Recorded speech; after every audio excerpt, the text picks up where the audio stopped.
पाठ 3 को, जिसका नाम है आलस कथा। मिथिला में वीरेश्वर नाम का मंत्री रहता था। वह संकटग्रस्तों तथा अनाथ लोगों को प्रतिदिन इच्छा भर भोजन देता था। साथियों, स्वागत है आपका।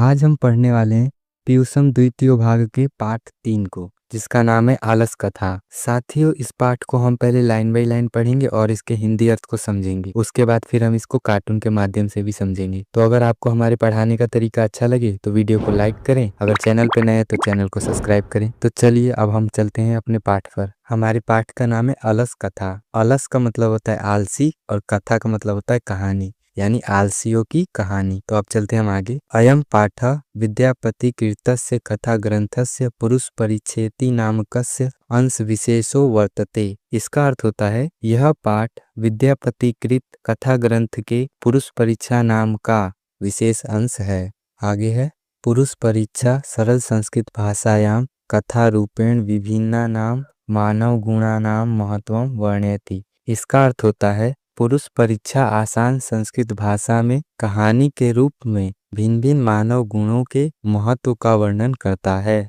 आगे है दोषानाम च निराकरणाय शिक्षाम ददाति। इसका अर्थ होता है और दोष के निराकरण के लिए शिक्षा को देता है। आगे है विद्यापति लोकप्रिय मैथिली कवि आसीत। इसका अर्थ होता है विद्यापति लोकप्रिय मैथिली कवि थे। अपि च बहुनाम संस्कृत ग्रंथानां निर्माता अपि विद्यापतिरा आसीत् इति तस्य विशिष्टता संस्कृत विशेषो अपि प्रभुता अस्ति। इसका अर्थ होता है और भी बहुत सारे संस्कृत ग्रंथों के निर्माणकर्ता विद्यापति थे और उनकी विशिष्टता संस्कृत विषयों में भी महत्वपूर्ण है। आगे है प्रस्तुते पाठे आलस्य नामकस्य दोषस्य निरूपेण व्यंग्यात्मिका कथा प्रस्तुता विद्यते। इसका अर्थ होता है प्रस्तुत पाठ में आलस नाम के दोष का निरूपण में व्यंग्यात्मक कहानी प्रस्तुत है। आगे है नीतिकार आलस्याम रिपुरूपम मन्यन्ते। इसका अर्थ होता है नीतिकार भी आलस को शत्रु के रूप में मानते हैं। साथियों, हमने एक पैराग्राफ खत्म कर लिया है। अब हम इसमें जो ऑब्जेक्टिव बन सकते हैं उसे कर लेते हैं। आलस कथा के रचनाकार कौन है? तो इसका उत्तर हो जाएगा विद्यापति। अलस कथा किस ग्रंथ से उद्धृत है? तो इसका उत्तर हो जाएगा पुरुष परीक्षा। अलस कथा कैसी कथा है? तो इसका उत्तर हो जाएगा व्यंग्यात्मक कथा। अलस कथा क्या शिक्षा देती है? तो इसका उत्तर हो जाएगा दोष के निराकरण की। अलस कथा में किसका महत्व वर्णित है? तो इसका उत्तर हो जाएगा मानव गुणों का। विद्यापति कैसे कवि थे? तो इसका उत्तर हो जाएगा मैथिली कवि। नीतिकार आलस को क्या मानते हैं? तो इसका उत्तर हो जाएगा शत्रु। तो साथियों, यहाँ से हमारी कहानी स्टार्ट होती है। आसीत मिथिलायाम वीरेश्वरो नाम मंत्री। इसका अर्थ होता है मिथिला में वीरेश्वर नाम का मंत्री था। तो आपसे पूछा जा सकता है मिथिला में कौन मंत्री था? तो इसका उत्तर हो जाएगा वीरेश्वर। या आपसे क्वेश्चन घुमा के भी पूछ सकता है वीरेश्वर कहाँ का मंत्री था? तो आपको उत्तर हो जाएगा मिथिला। आगे है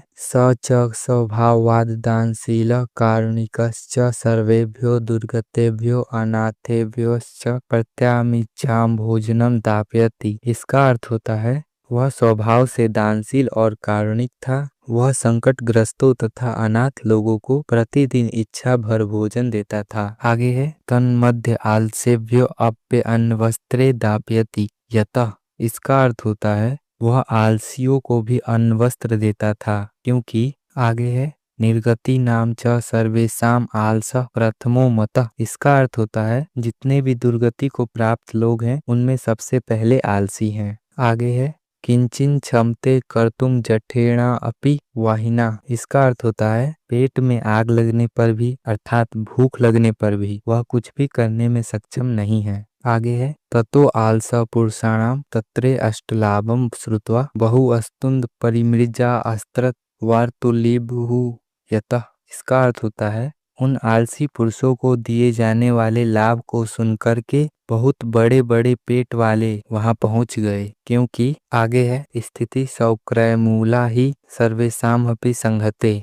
इसका अर्थ होता है जब आपकी स्थिति अत्यंत सुंदर हो तो सभी लोग आपसे संगति करते हैं। आगे है सजाति नाम सुखम दृष्टवा के ना धावंती जनतवा। इसका अर्थ होता है अपनी जाति के लोगों के सुख को देख करके कौन सा जीव नहीं दौड़ता है, अर्थात सभी दौड़ते हैं। आगे है पश्चाद आलसानाम सुखम दृष्ट्वा धूर्ता अपि कृत्रिमा आलस्याम दर्शायित्वा भोज्यम गृह्णन्ति। इसका अर्थ हुआ बाद में आलसियों के सुख को देखकर धूर्त अर्थात ठग भी बनावटी आलस्य को दिखाकर भोजन को ग्रहण करने लगे। आगे है तदन अंतरम आलस्यालायाम बहुद्रव्य व्ययम दृष्ट्वा तन योगी पुरुषे परामृष्टम। इसका अर्थ हुआ इस बीच आलसियों के घर में बहुत अधिक धन खर्च को देख करके नियुक्त पुरुषों ने विचार किया।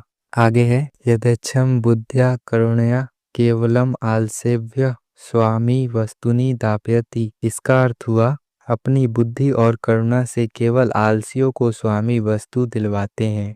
आगे है कपटेन अनअलसा अपि गृह्णन्ति इत्यस्माकं प्रमादः। इसका अर्थ हुआ कपट से आलस को धारण करके भी वस्तुएं ग्रहण करते हैं, यह हम लोगों का आलस्य है। आगे है यदि भवति तदा आलसा पुरुषाणाम परीक्षाम कुरुमः। इसका अर्थ हुआ यदि ऐसा है तब हम लोगों को उन आलसी लोगों की परीक्षा करनी चाहिए। आगे है इति परामृश्य प्रसुप्तेषु आलसालायाम तन योगी पुरुषा वहीनम दापित्वा निरूपयामासु। इसका अर्थ हुआ ऐसा विचार करके सोए हुए आलसियों के घर में उन नियुक्त पुरुषों ने आग लगा दिया। आगे है ततो गृह लग्नम प्रवृद्धिम अग्निम दृष्ट्वा धूर्ता सर्वे पलायिता। इसका अर्थ होता है तब घर में आग को फैलता हुआ देखकर सभी धूर्त भाग गए। आगे है पश्चादिशद आलसा अपि पलायिता। इसका अर्थ हुआ इसके बाद आलसी भी भाग गए। आगे है चत्वारः पुरुषा अस्त्रेयो सुप्ता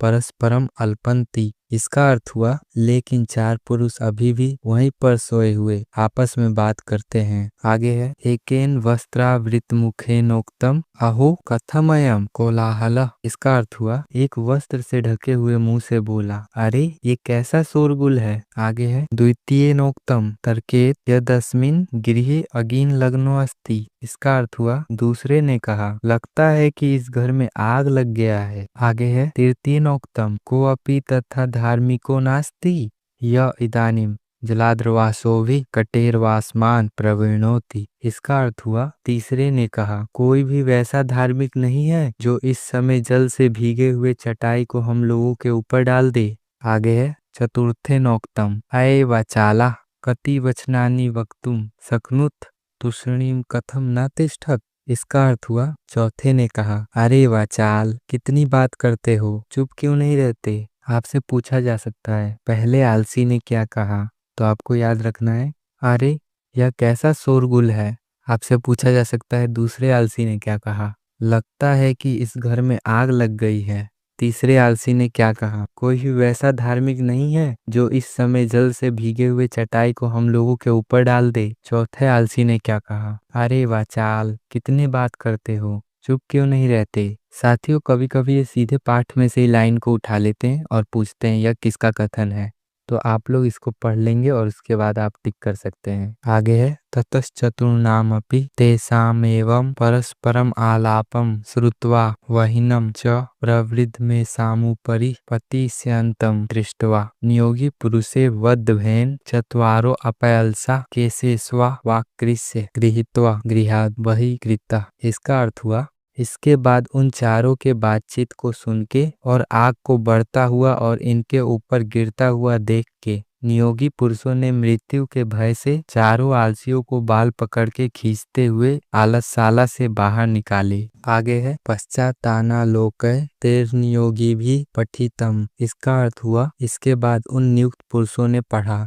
आगे है पति रेव गति स्त्रीणाम बालानाम जननी गति। इसका अर्थ हुआ स्त्री की गति उसका पति ही है और बालक की गति उसकी माँ है। गति का मतलब रक्षक, यानी स्त्री के रक्षक उसके पति हैं और बालक के रक्षक उसकी माँ है। आगे है ना आलसा नाम गति काची लोक के कारणिकम बिना। इसका अर्थ हुआ इन आलसियों का रक्षक इस संसार में कोई नहीं है दयावानों के बिना। आगे है पश्चातेषु चतुर अलसेषु ततो अपय अधिकतरम वस्तु मंत्री दापयामास। इसका अर्थ हुआ इसके बाद उन चारों को मंत्री ने बहुत अधिक वस्तु देकर विदा किया।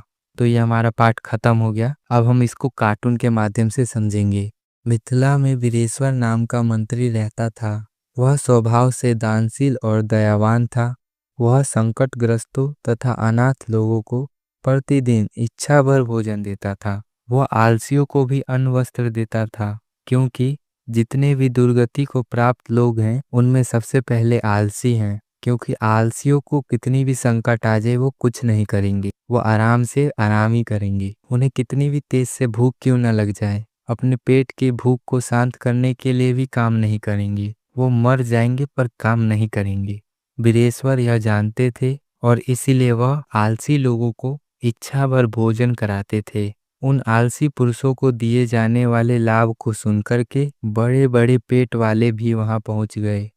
क्योंकि कहा जाता है ना, जब आपकी स्थिति सबसे अच्छी होगी तो सब लोग आपसे दोस्ती करेंगे, मगर जब आपकी स्थिति बेकार होगी तो आपको कोई नहीं पूछेगा। अपनी जाति के लोगों के सुख को देखकर कौन नहीं दौड़ता है। अगर हमारी जात वालों को कुछ मिल रहा है और हमें नहीं मिले तो हमें बुरा लगेगा। क्योंकि वीरेश्वर आलसियों को मुफ्त में भोजन कराता था, इसलिए बाद में आलसियों के सुख को देख करके कुछ ठग लोग भी बनावटी आलस को दिखा करके भोजन ग्रहण करने लगे। इस बीच आलसशाला में भोजन की कमी हो गई। आलसशाला का खर्च बढ़ गया तो वहां पर काम करने वाले कर्मचारी, जिन्हें नियोगी पुरुष कहा गया है, उन्होंने विचार किया। वह आपस में बात करने लगे कि अपनी बुद्धि और करुणा से केवल आलसियों को स्वामी वस्तु दिलवाते हैं, पर कुछ लोग नकली आलस को दिखा करके वस्तुएं ग्रहण कर रहे हैं। ये हम लोगों की कमी है। यदि ऐसा है तो हम लोगों को उन आलसी लोगों का परीक्षा लेनी चाहिए। ऐसा विचार करके सोए हुए आलसियों के घर में उन नियुक्त पुरुषों ने आग लगा दिया। तब घर में आग को फैलता हुआ देखकर सभी धूर्त भाग गए। इसके बाद कुछ कम आलसी भी भाग गए, लेकिन 4 पुरुष अभी भी वहीं पर सोए हुए थे और आपस में बात कर रहे थे। एक चद्दर में अपना मुंह छुपाकर बोला, अरे यह कैसा शोरगुल है। तो दूसरे ने कहा, लगता है कि इस घर में आग लग गई है।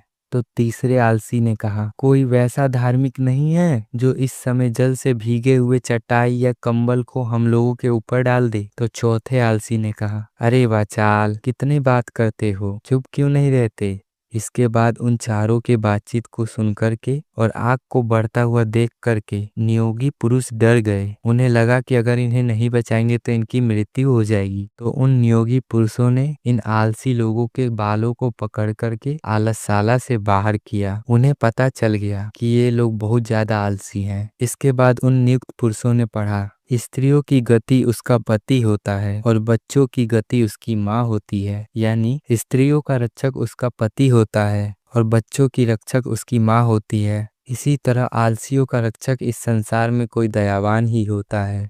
उसके बाद उन चारों आलसियों को मंत्री ने बहुत अधिक वस्तुएं देकर विदा किया। साथियों, ये पाठ खत्म होता है। आप लोग कमेंट में जरूर से बताइएगा कि आपको इस पाठ से क्या शिक्षा मिली। साथियों, इस पाठ के ऑब्जेक्टिव और सब्जेक्टिव वाले वीडियो का लिंक मैंने डिस्क्रिप्शन में दे दिया है, तो आप लोग वहां से जाके देख सकते हैं। वीडियो अच्छी लगी हो तो वीडियो को लाइक करें, चैनल को सब्सक्राइब करें। Thank you for watching.